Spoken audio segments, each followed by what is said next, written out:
Homère est en quelque sorte l'éducateur de la Grèce. Les choses commencent toujours plus ou moins par lui. Il est profondément inscrit dans la culture ancienne. Nous pouvons voir que l'Iliade raconte un conflit qui oppose les Grecs et les Troyens. Mais les Troyens ont plutôt l'air grecs quand même, avec leurs traditions, leurs noms. Ils sont cependant installés sur des terres asiatiques.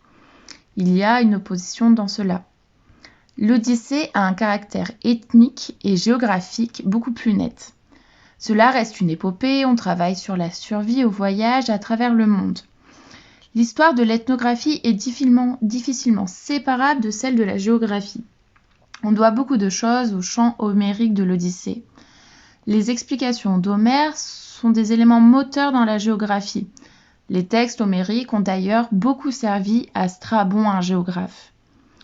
On a tout de suite vu que l'Odyssée était tournée vers différentes formes d'altérité. On a une altérité plus ou moins radicale. Ulysse est un homme, il y a des femmes et des hommes. Les Lestrygons sont anthropophages. Ils vivent dans une ville organisée. Il y a une marque d'humanité avec leur vie sociale, mais une marque d'inhumanité avec leur pratique de l'anthropophagie. Les Cyclopes, quant à eux, sont désorganisés. Ils vivent comme des bergers reclus en haut d'une montagne. Ils sont hors normes, ils sont très grands et n'ont qu'un seul œil. On va souvent dire que les gens ressemblent à leur milieu. Ils sont isolés, donc ils sont durs, sauvages et violents. La thématique du régime va être un élément structurant de l'ethnographie.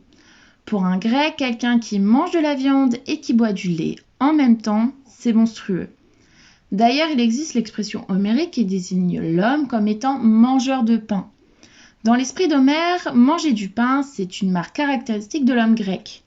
La consommation de vin est d'ailleurs aussi caractéristique de ce monde. Quelqu'un qui n'en a jamais bu n'est pas un homme grec. C'est un processus connu par cette population.